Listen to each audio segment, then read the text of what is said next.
পৃথিবীতে দুটো মানুষের সেবা যত্ন করে জান্নাত পাওয়া যায়, তাদের নাম কি? আব্বার মা, তাই না? আপনাদের এলাকা আব্বা মারা সেবা যত্ন পাচ্ছে তো? পাচ্ছে? কারো পাচ্ছে, কারো পায় না, তাই না? বুড়ো লোকেরা ভাবছে এতক্ষণ পরে মৌলভী সাহেব এবার আমাদের লাইন এসেছে। ছোট্ট খোকন বলল সেদিন বাবাকে তার ডেকে, বাবা তোমার চুলগুলো সব যাচ্ছে কেন পেকে? বাবা বলে, যাদের ছেলে দুষ্টুমিতে পাকা তাদের বাবার মাথার চুল যায় না কাঁচা রাখা।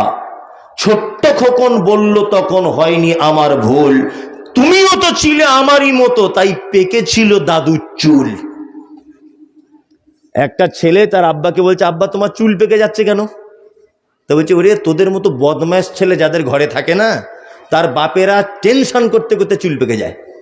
তখন বাচ্চাটা বলছে, তাহলে দাদুর চুল পেকেছিল কেন? তুমিও মাল্টি ভিটামিন ছিলে, তাছাড়া দাদুর চুল পাকবে কেন? তা ঘটনা হচ্ছে ঠিক এমন, যারা বলছেন যা তিনটে বৌমা একটাও জুতের নয়, তিনটে ছেলে কেউ দেখে না, মামু মামু আপনাকে বলছি, আপনি আপনার আব্বা মাকে দেখেছিলেন? আপনি যেমন বীজ লাগিয়েছেন তেমন ফল হচ্ছে। কি বললাম বুঝলেন? এটা অনেক ক্ষেত্রে আপনি যেমন করেছেন তেমন পাবেন, অনেক ক্ষেত্রে তার বিপরীত হতে পারে, সেটা ভিন্ন ব্যাপার। আপনাদের কাছে এবার একটা কথা রাখছি, আমার দিকে অ্যাক্টিভ হয়ে তাকিয়ে থাকুন। এক, আপনাদের এখানে লোক বাপ মা বুড়ো হয়ে গেলে কেমন করে খেতে দেয়? বাপ মায়েদের 4-5 ভাই যখন থাকে, বাপ মা দুজনায় বুড়া বুড়ি, কেমন করে খেতে দেয়? পালি সিস্টেমে, মনে হচ্ছে ওর বাপ ইমাম সাহেব আর মা মুয়াজ্জিন, এরকম একটা ব্যাপার। আর একদিন যদি এদিক ওদিক হয়ে যায় তা বৌমারা আবার বলে, ক্যালেন্ডার দেখে খেতে পারো না? আজ কয় তারিখ হলো? 17 তারিখ হয়ে গেল। বুঝে কি বলছে না? বলছে। আবার অনেক বৌমারা তার পোতাদেরকে দিয়ে বলায়, বেটাদেরকে দিয়ে, তোর দাদুকে বল আমাদের তরকারি কি খুব মিষ্টি, ছেড়ে যেতে মন চায় না, কতদিন হলো, বলে না? বলে। আহা, কেন এই অবস্থা? তোমার আব্বার বয়স 90 বছর, তোমার মায়ের বয়স 85 বছর, তোমরা 4 ভাই দুতলা বাড়ি করেছ। তোমার আব্বা মা দুতলা সিঁড়ি দিয়ে উঠতে পারে না বলে 4 ভাই যুক্তি করে তোমার মাকে আর আব্বাকে সিঁড়ির তলাতে মশারি টাঙিয়ে জায়গা করে দিয়েছ। 4 ভাই তোমরা দিল্লিতে কাজ করো, দিল্লি থেকে ফোন করছো তোমার স্ত্রীকে, সাবিনা ও সাবিনা, বুধবারে গাড়িতে চাপবো, ঈদের উপলক্ষে বাড়ি যাব, তোমার জন্য কিছু নিতে হবে? বলছে আমার জন্য শাড়ি আনবে, ছেলের জন্য জিন্স প্যান্ট, মেয়ের জন্য চুড়িদার, আর আমার বোনের জন্য 2টো শাড়ি। মানে শাড়ির কথা বলছে। কেনাকাটা চলছে দিল্লিতে। ওর স্ত্রী আবার ফোন করে বলছে, হ্যালো, দেখো শাড়ি কিন্তু লাল টকটকে কালারের নেবে। তো বলছে ঠিক আছে। তো বলছে তোমার এত দেরি হচ্ছে কেন কেনাকাটা করতে, তাড়াতাড়ি করো। তখন স্বামীটা বলছে, তোমাদের সবার কেনাকাটা রেডি, শুধু মায়ের জন্য একটা শাড়ি আর ব্লাউজ, আর আব্বার জন্য একটা লুঙ্গি আর পাঞ্জাবি পছন্দ করছি।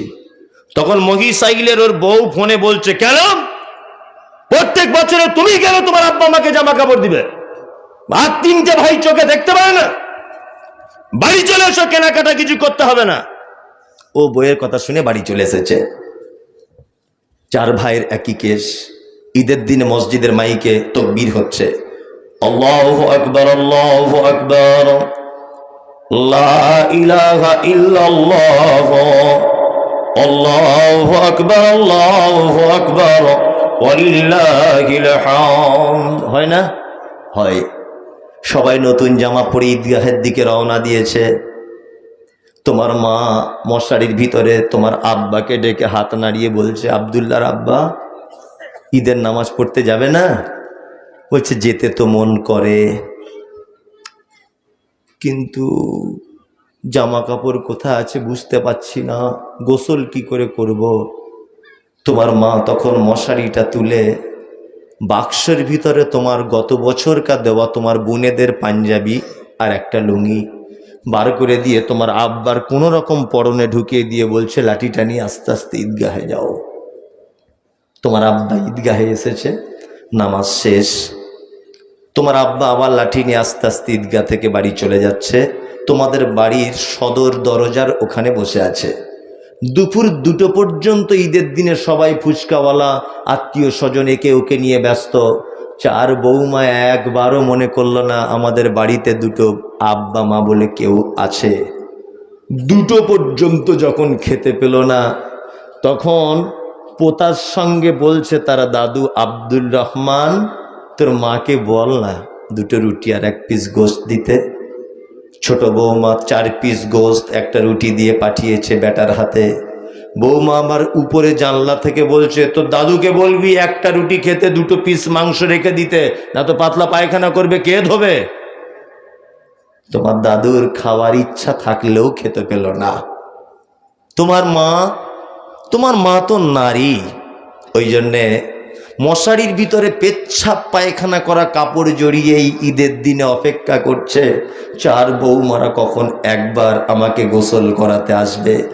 2টো পর্যন্ত অপেক্ষা করে মা কাউকে দেখতে পেল না। কেন এ বিচার? কিসের এ সমাজ? কোথায় গেল মানবতা? কোথায় গেল মাতৃত্ব দিবস? কোথায় গেল দুধের টান? আজকে ঈদের দিনে তোমার আব্বার মাকে তো রাজ সিংহাসনে বসে থাকার কথা। তোমার আব্বা মায়ের আজকে এই অবস্থা কেন? কেন অবস্থা বলি? এই মজিসাইল গ্রামে তোমার বাপের মতো বদমাইশ লোক আর পৃথিবীতে কেউ নাই। তোমার মায়ের অপরাধের কথাটা বলি, তোমার মায়ের থেকে খারাপ মহিলার মহিষাইল গ্রামে আর কোনো নারী নাই। এই কারণে তাদের অপরাধের সাজা হচ্ছে ঈদের দিনে মশারির ভিতরে। তোমার মায়ের অপরাধটা কি বলবো? একটা একটা করে বলি। তোমার মায়ের প্রথম অপরাধ হচ্ছে এটা যে তোমার মা ছিল এই গ্রামের একজন পর্দানাসীন নারী। পৃথিবীতে কোনোদিন কোনো পরপুরুষের মুখ দেখায়নি তোমার মা। আলেম ওলামাদেরকে দেখলে ঘোমটা দিয়ে রাস্তার সাইডে দাঁড়িয়ে যেত। যে মা কোনোদিন কোনো পরপুরুষের মুখ দেখায়নি, তুমি যখন পেটে এসেছিলে তোমার মা হসপিটালের বেডে বহরমপুরে বা আপনার ওই রঘুনাথগঞ্জে শুয়েছিল হসপিটালের বেডে, পুরুষ মানুষ ডাক্তার তার শাড়ি ব্লাউজ সব খুলে উলঙ্গ করে তার লজ্জাস্থানে হাত দিয়ে তোমাকে টেনে বার করেছিল। তোমার মায়ের জীবনের প্রথম অপরাধ এটা। যে মা পৃথিবীর কোন পরপুরুষের সামনে মুখটাও পর্যন্ত দেখায়নি, সেই মা তোমার মতো একটা অপদার্থ বেটাকে পৃথিবীর আলো দেখাতে গিয়ে তার লজ্জাস্থান পরপুরুষ ডাক্তারকে দেখিয়েছে, লজ্জা করেনি। এটা তোমার মায়ের জীবনের প্রথম অপরাধ। তোমার মায়ের দ্বিতীয় অপরাধ কি জানো? তোমার মায়ের মাথার চুল কালো কুচকুচে হাঁটু পর্যন্ত দুলতো। পাড়ার অন্যান্য মেয়েরা তোমার মায়ের মাথার চুল দেখতে আসতো। তোমার মতোই বদমাইশ বেটাকে জন্ম দিতে গিয়ে হাসপাতালের বেডে কালো কুচকুচে হাঁটু পর্যন্ত দোলানো চুল লাল রক্তে জমাট বেঁধে গিয়েছিল তোমার মতো অপদার্থ ছেলের জন্যে।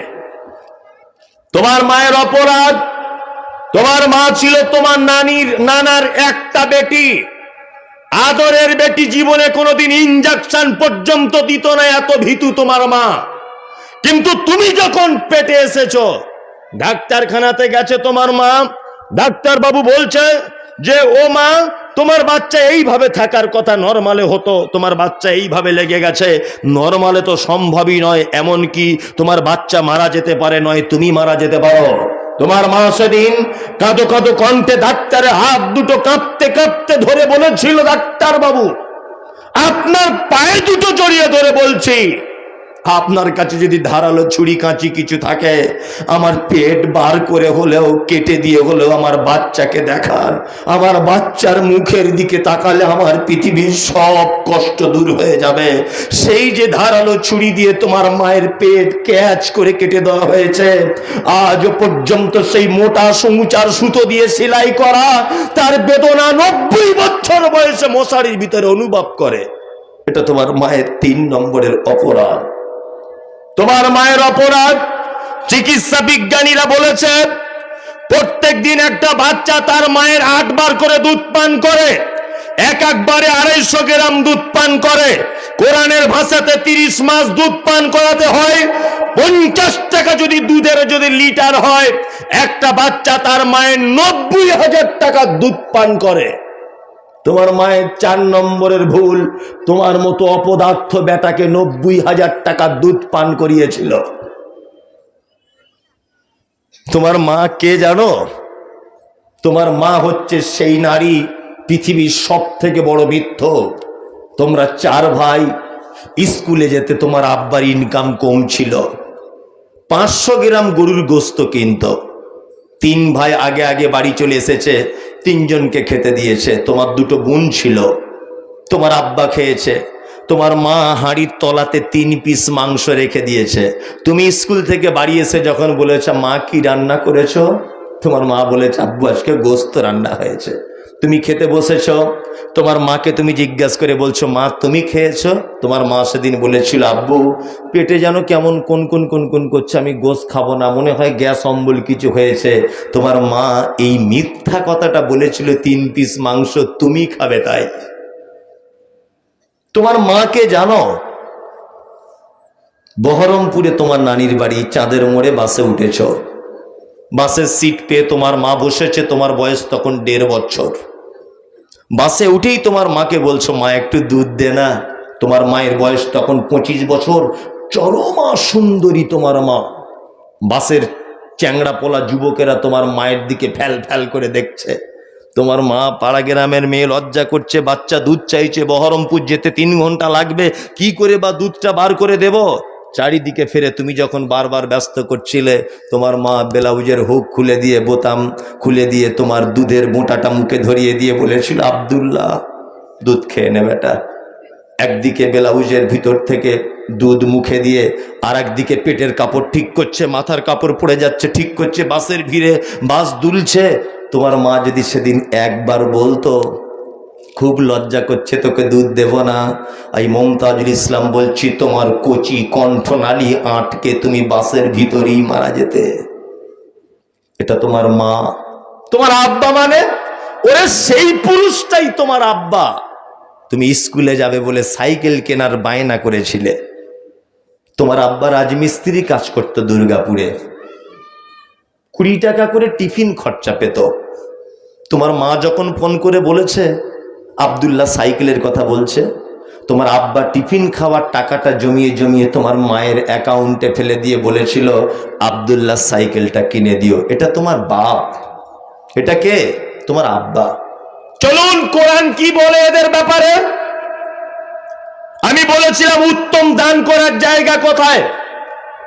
আল্লাহ পবিত্র আল কোরআনে বলছেন ইয়াসালুনাকা মাজা ইউনফিকুন কুল মা আনফাকতুম মিন খাইরিন ফালিল ওয়ালিদাইন ওয়াল আকরাবিন ওয়াল ইয়াতামা ওয়াল মাসাকিন ওয়া বনিস সাবিল ওয়া মা তাফআলু মিন খাইরিন ফাইন্নাল্লাহা বিহি আলিম।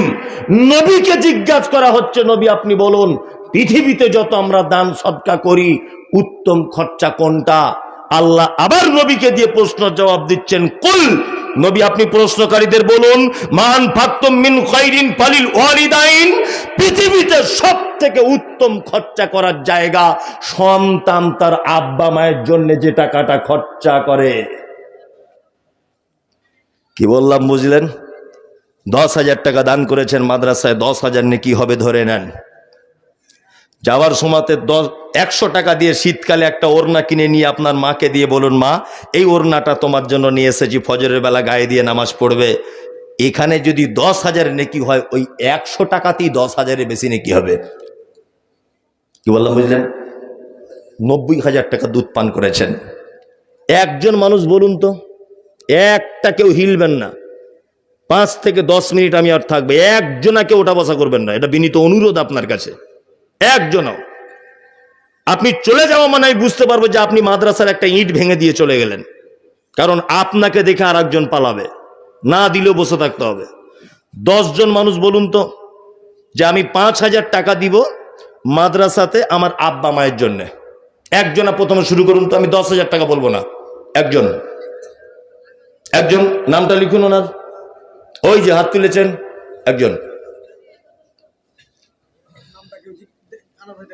আচ্ছা যান, কেউ ডিস্টার্ব করবেন না, একদম যেভাবে আছেন এভাবে। কমিটিকেও বলছি কেউ ব্যস্ত করবেন না, স্টেজে চুপচাপ মেরে বসুন। আর কেউ আছেন একজন হাত তুলুন তো, ওই একজন। এখানে এসো তুমি বাবু, এখানে এসো।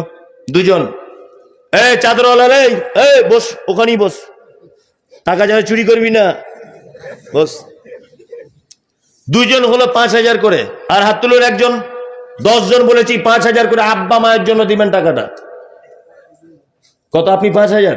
3 জন হলো 15,000। 4 জন একজন হন, হাত তুলুন। আব্বা মায়ের 90,000 টাকা দুধ পান করেছেন, অন্তত 5,000 টাকা তার নামে করুন।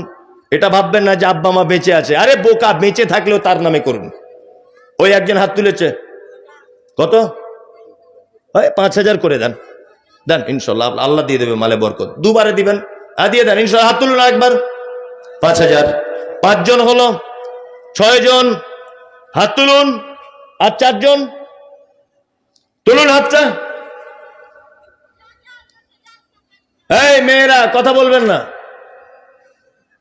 কেউ আওয়াজ করবেন না। এত সুন্দর পরিবেশ, আলহামদুলিল্লাহ। এই এলাকার আজকে প্রথম এত সুন্দর পরিবেশ। মেলার ওদিকের কথাটা বলবো না, এই জায়গার পরিবেশটা ভালো আর কি। পরিবেশ নষ্ট করবেন না। 6 জন হলো। আর 4 জন ভাই 5,000 করে আব্বা মায়ের জন্য দেন। হাত তুলুন, মেহেরবানি করুন। আমি ঘড়ির কাঁটা ধরে 10 থেকে 15 মিনিট, 15 মিনিট হবে না, 10 মিনিটের মধ্যে নেমে যাব। হাত তুলুন। আর 4 জন ভাই মেহেরবানি করুন, আছেন না? মুর্শিদাবাদের মানুষ তো দান করে, এটা আমি জানি। তবু একই জমিতে বারবার চাষ দেওয়া ঠিক নয়। আমার আগে আওয়াল তো একদম নাঙল দিয়ে ফাল দিয়ে পুরো চষে দিয়েছে, কি বললাম বুঝলেন না? এখন আমার ফাঁকা ফুঁকি জাল, মাছ পড়তেও পারে নাও পারে, কিন্তু ওর জাল সাংঘাতিক, ধান মেলে দেওয়ার নেটের মতো, কোনো মাছ বাদ যায়নি। বাদ গেছে প্রচুর, কালেকশন হয়নি। যা হয়েছে আলহামদুলিল্লাহটা বললেন অন্তত, আলহামদুলিল্লাহ। কালেকশন হবে কি করে, লোক দান করবে কি করে? 42,000 দোকান বসেছে, কি বললাম বুঝলেন না? টাকা এনেছে ওইখানে কিনে কেটে ঘরে গেছে।